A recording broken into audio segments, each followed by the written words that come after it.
What's up, everybody, and welcome to The Anthill.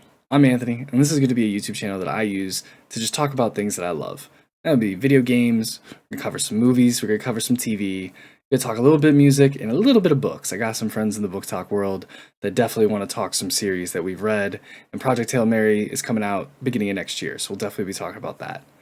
But for today's video, and this very first video on this channel, I want to talk to you guys about Battlefield 6 and the Battlefield 6 beta that just passed. Weekend 1 of the Battlefield 6 beta came and went, and I'm gonna be honest, man, it just felt so good to be back. And this formula for this game is just striking a chord that was missed from 2042 and Battlefield 5. Like, my squad from Battlefield 3 and Battlefield 4 came back, and we were all just having the time of our lives. And while I don't think 2042 was the worst entry in the series, it definitely felt like it was missing some of that chaos factor that Battlefield 6 is making a point to bring back into the series. The upgraded Frostbite engine feels great, and as someone who's played through all the betas before, this is DICE's first best step. I think it's really promising what they've shown us, even a month out from release. I played it on the Series X, and I could not believe how well it performed. I like the Xbox Series X. I think it's run most games that I've purchased on it very well. But for this to be a beta and have the performance that it did, and honestly the lack of bugs too, was fantastic. It felt much closer to a finished project than I was expecting, and I'm a little bit sad that I cannot talk about the PC performances because I decided not to do secure boot on my PC. I know it's bricking some people's things. I don't know enough about it to make a full comment on it. I'm going to talk about the anti-cheat and secure boot later on in this video though, and why I do think they should probably change it for older PC players. But we'll get to that. And like I said, it's super polished for a beta already, and that is a low bar to hit.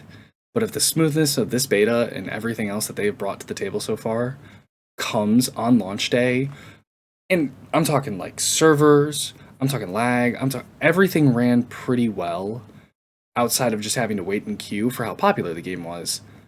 If they can land that on October 10th, I think this game is going to be a slam dunk win for Game of the Winter this year. But let's get into a list of the positives from the first weekend of the beta. The second weekend came and went, didn't have a lot of changes. So when I wrote this script, not a lot got changed from my first impressions of it. The only thing that really changed in weekend 2 was a new map that unfortunately I don't have any footage to show you guys because it got corrupted. And we'll talk about Rush later on in the video as well. But simply put, this game's fun, man. And I think the hyper-competitiveness of the first-person shooter genre is a factor that really sucks the fun out of games, especially games like Halo Infinite. And I think Black Ops 6 had potential to be a lot of fun as well. But just the constant competitiveness, everybody that needs to hit another clip, it's going to probably happen here in Battlefield, but like this game, it's not designed around it, it feels like. It's designed around having fun with your friends. And if you're in a squad with 3 other people that you love, you're going to have a blast playing this. Like, I found myself, like, you can see me smiling probably in the video. I was smiling like this the whole time I was playing with my buddies. I could not believe how much fun I was having. The maps were a pretty bright side to this. I know there was a lot of complaints on Twitter. And Twitter is, here nor there when it comes to takes and hot takes and whatever, but I think the maps outside of Liberation Peak were kind of a highlight for me. I liked the limited vehicles. I liked that it was trying to bring in a newer audience while also trying to cater to the Battlefield audiences. Am I looking forward to hopefully having larger maps in full release? Yes, and I think EA and DICE have already come out and said that those are planned, and these beta maps are not going to be necessarily the standard across the board. That going said, though, Liberation Peak felt like Battlefield. Unfortunately, everybody hated that. It seemed like because the snipers were a little overtuned. I liked Liberation Peak a lot personally, but I also tried playing primarily with the locked weapons playlist, and we'll talk a little bit more about the locked weapons over the not locked weapons later on as well. Liberation Peak is a good map. I think you need to play it locked weapons, but that's neither here nor there. The Downtown Metro map that came on weekend 2 that I don't even remember the name of and I don't have any footage for you guys, it was the map that had me the most lost. It was the map that this one felt like, hey, we want the Call of Duty players and this is going to be the one they want. It was trying to be 3 lanes. I think it ended up being like 4 lanes. and it was almost too chaotic in the buildings. There was too many flank routes, there was too much going on, and there was way too much on the map. I've never seen such a cluttered map. Like, even in Modern Warfare 2, where you have some of those old maps that have a bunch of particle effects on them and just crap laying around everywhere, this map felt awful when it came to that.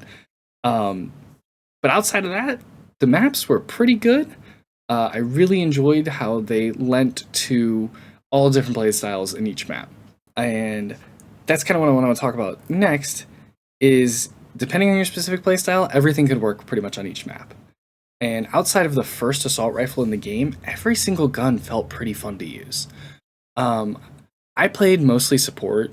I like the light machine guns. I like being a healer. I like just supporting my team. That's the role I play in League of Legends, Rainbow Six, pretty much any game that has a role tile. Marvel Rivals, I'm a support player. I also enjoyed playing Engineer a lot in this game because it's kind of a pseudo support with taking out vehicles and whatnot. I felt like not a lot of people were playing it, so I felt the need to just pick it up and run off with it.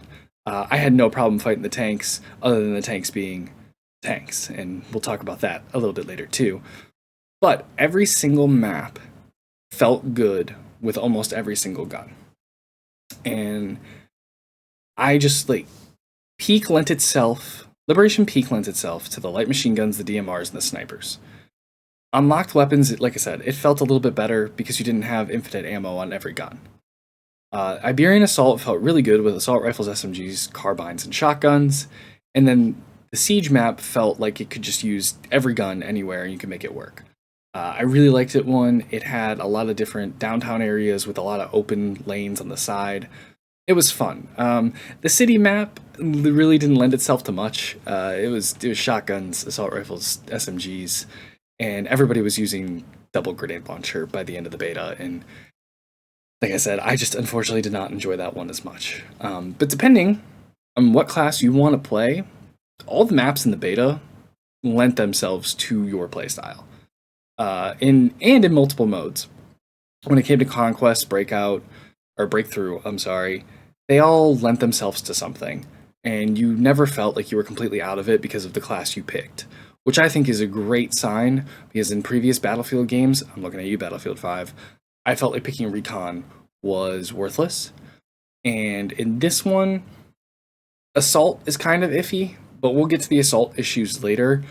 Once again, it benefits from locked weapon classes, and having the free weapons on every single class hurt the Assault class the most.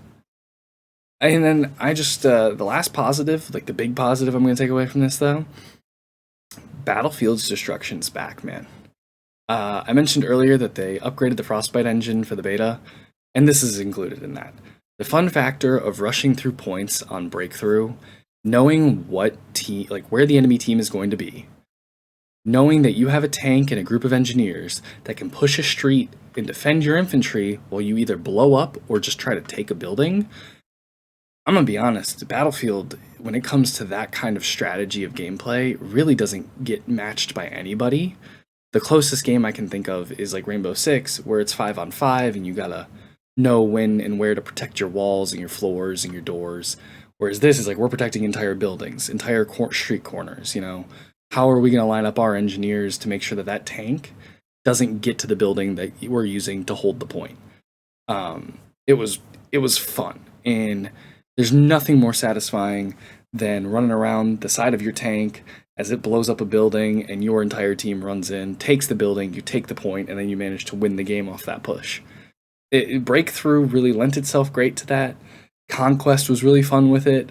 Some points were better than others with it, but that destruction and that level of strategy and verticality that you can get from that, it hit a sweet spot for me. And as a very avid Rainbow Six Siege player, it's great to have that kind of strategy in depth on the big scale coming back to Battlefield.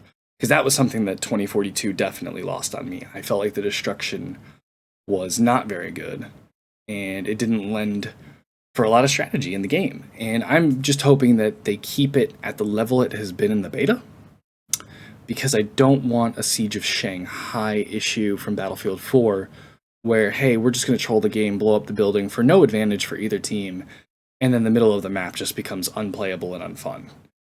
That's my hot take on the destruction of everything. But I think the destruction's in a really good spot, and I hope they don't mess with it. And that leads me to things that I do kind of want them to mess with before the final release of the game. First off, Sniper Glint. I like playing Recon. I played Recon a lot in Battlefield 3. I understand the power that Recon holds being a sniper class. And I understand that in Battlefield 3, back in the day, before Sniper Glint was like a very common thing, it was impossible to find a good sniper and deal with them. Battlefield 4 handled Sniper Glint pretty well. The rest of them, I don't have much of an opinion on, but Battlefield 6 is a little ridiculous with it. You peek up on Liberation Peak as an infantry player, and it is nothing but what looks like a paparazzi drove by on the hill. That's how many snipers are looking at you. And, well, I don't think that's necessarily a good thing, period, that there was that many snipers, locked weapons.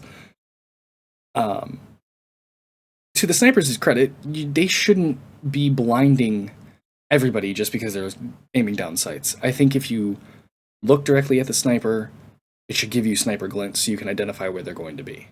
But if you're not looking directly at them, I don't think it does a lot of benefit to a tank player who's sitting in the back of the map just looking for the Sniper Glints on where to shoot their tank.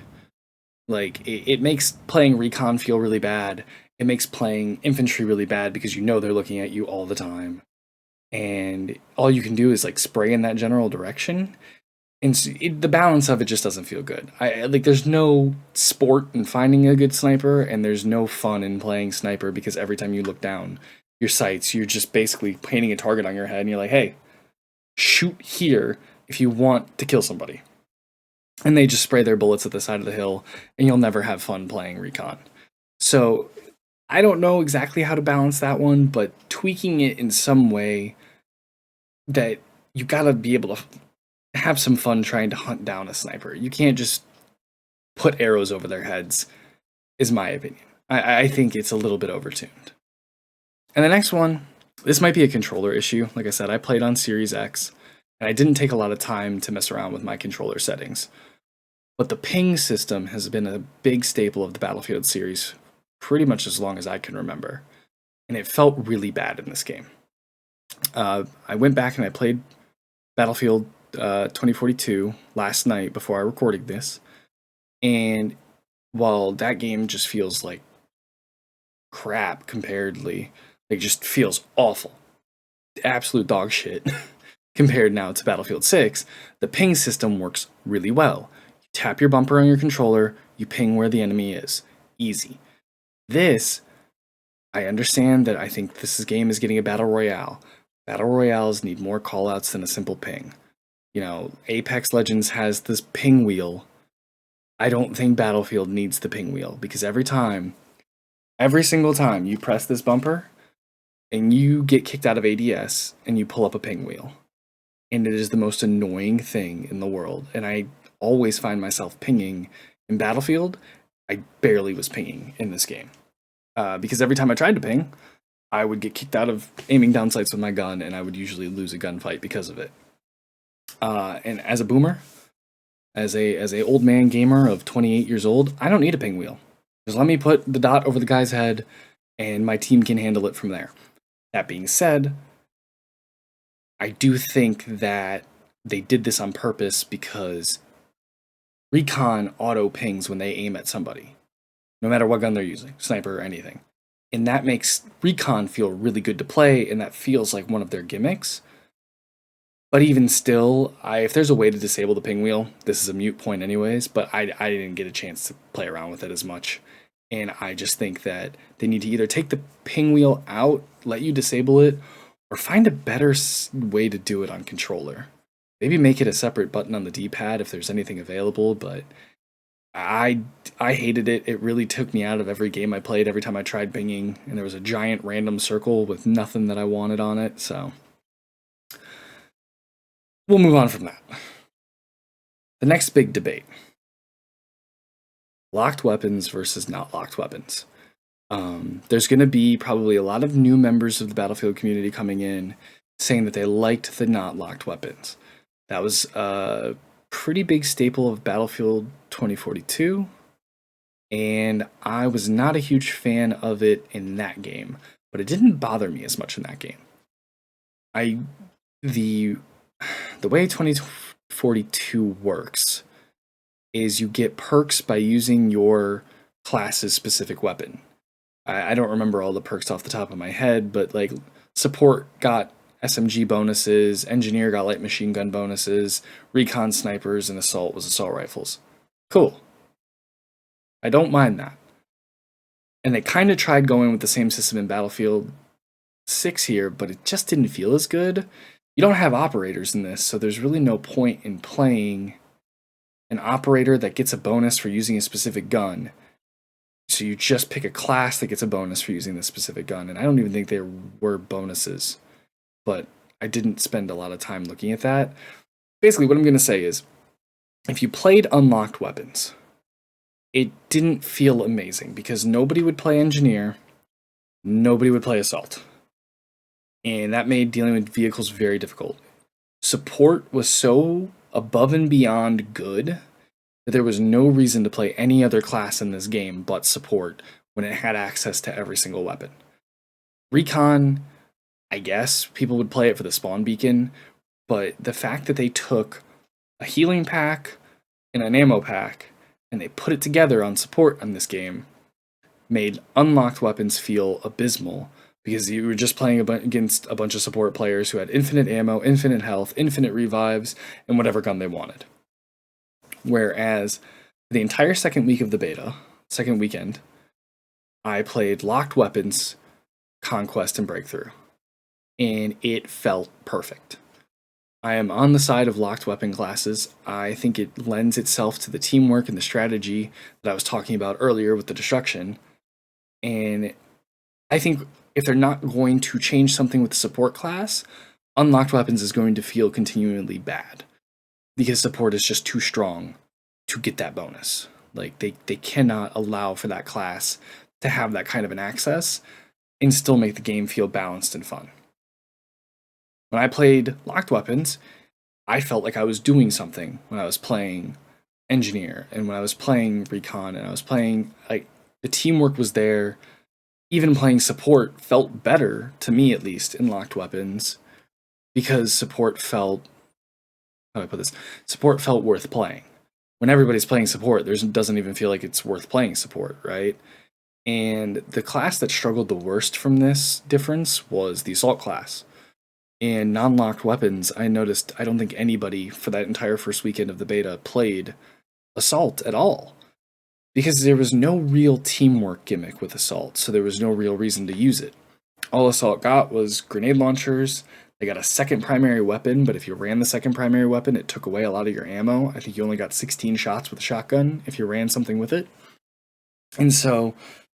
And I don't think their stim heals them. It doesn't heal them like it did in Battlefield 2024. So assault really got the short end of the stick when it came to the balancing in open weapons, and I didn't see a reason to play it. I feel like a lot of people didn't see a reason to play it unless you played locked weapons. When you played locked weapons, they were the only ones with access to the assault rifles, and the assault rifles overall were pretty good. I think the G36 variant assault rifle was what you got at level 20. I unfortunately did not get to unlock it and play with it, but from what I saw, everybody was using it if they hit max level. So that lends itself in locked weapons to making all four of the classes feel worth it.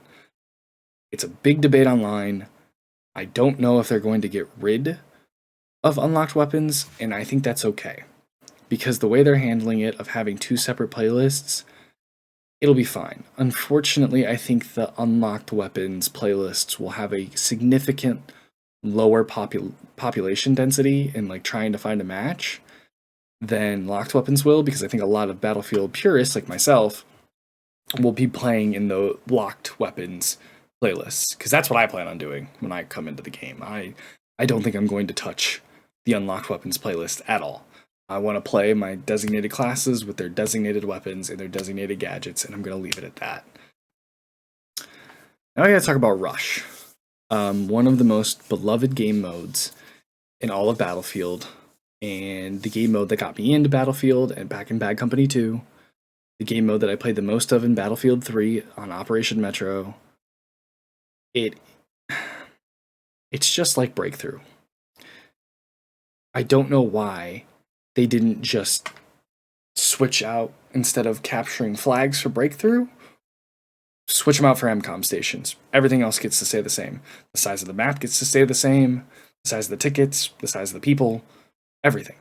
I don't know what they were thinking doing 12 on 12 in super condensed maps when we already had really condensed maps to begin with in this beta. I do know that we were planning on making changes. I didn't get to play any of the Rush changes. I did not have the time, unfortunately. So if they fix some of these issues, that's good. But Rush just felt like it wanted to be nothing more than Call of Duty in a Battlefield skin, and it felt terrible. And it felt awful, and I don't know what they're going to do to change it, but I would just straight up revert it back to the old Rush settings and the old Rush rules. Give us big maps with massive flank routes. Like I said, you can even make it like Breakthrough. Breakthrough was a good size. You had 200 respawn tickets on the attacking side. Breakthrough games felt fun and satisfying, but the flags aren't everybody's thing. Let us take a point with the MCOM station and move forward. Don't let them retake points. That's literally the only difference you have to do. And I think if they push it more towards that than what they were doing with the 12 on 12, it'll get back to it. Especially too, not a single map in any of the Rush game modes had vehicles. Vehicles is like a Battlefield staple. So to not have vehicles being your stapled game mode of Rush, that's like taking Conquest and making it 3 flag domination in Call of Duty. It's just a bad idea, and it's a bad time for everybody. And I'm really hoping DICE reverts all of that. And my final point here, guys, that really, my last little tweak from the beta is I think the vehicles, speaking of them, they do need a little bit of a tweak. The tanks were way too strong. And a lot of that has to do with, I know, engineers sitting on the back of them and repairing them the entire time. But as an engineer, you have 5 RPGs if you pick an RPG, and you got 5 Stinger missiles. It felt like you could take on the world with 10 rockets. I think that's the most rockets we've ever gotten, ever, as an engineer class. And the tanks would not die. It did not matter. And unless you hit it twice in the back and you get lucky, you're never taking down a tank. You need basically people flanking the tank to take out its engineers, and you need engineers who are going to take it out of its tracks and disable it. And honestly, for good measure, I'd throw in a recon with C4 to cover the damn thing in C4 and blow it up that way, because these tanks would not die. So I think the tanks need to be tuned down a little bit, just a touch. Like, they're still tanks, they're still supposed to turn the tide of battle, I understand that, but make it a little bit fair, or make their respawn timers longer, because tanks were always up, it felt like, in the beta. But that also flips the page to helicopters and jets. Oh man, I am sorry to all my Battlefield pilots out there. They felt terrible in this beta.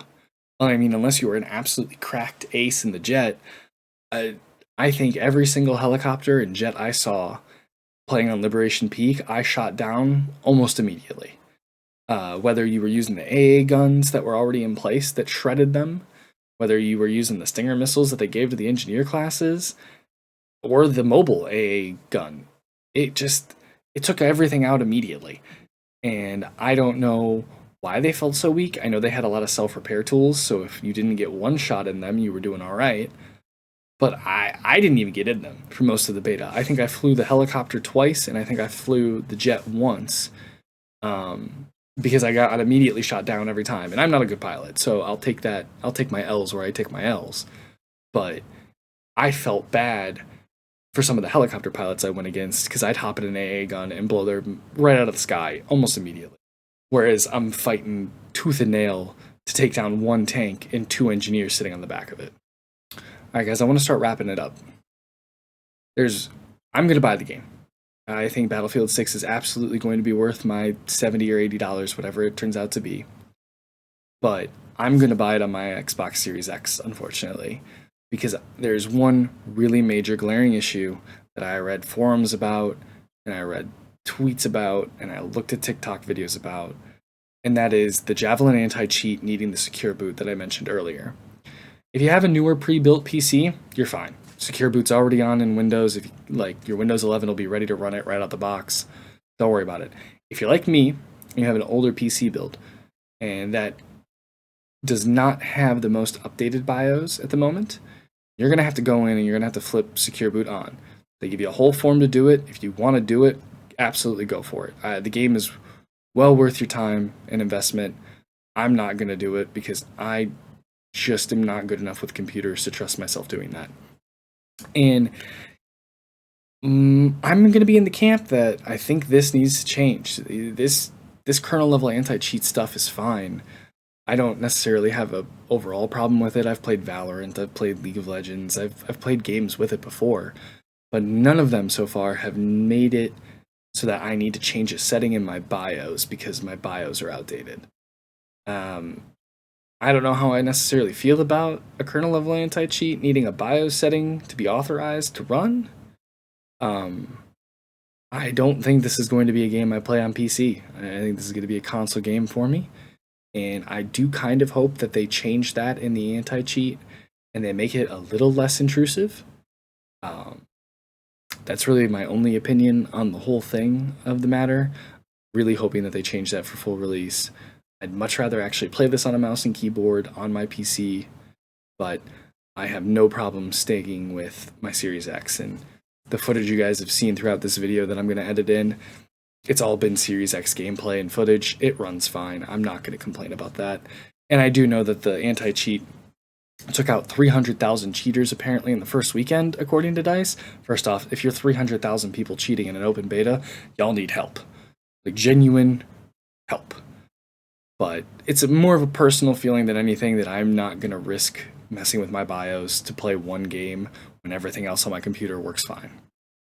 And so in conclusion, outside of secure boot, I am going to buy this on my Series X. I am going to play it with all of my friends. I'm probably going to put like at least 300 hours, probably closer to 500 hours into this game. I am so excited for this game to come out. It's coming out October 10th.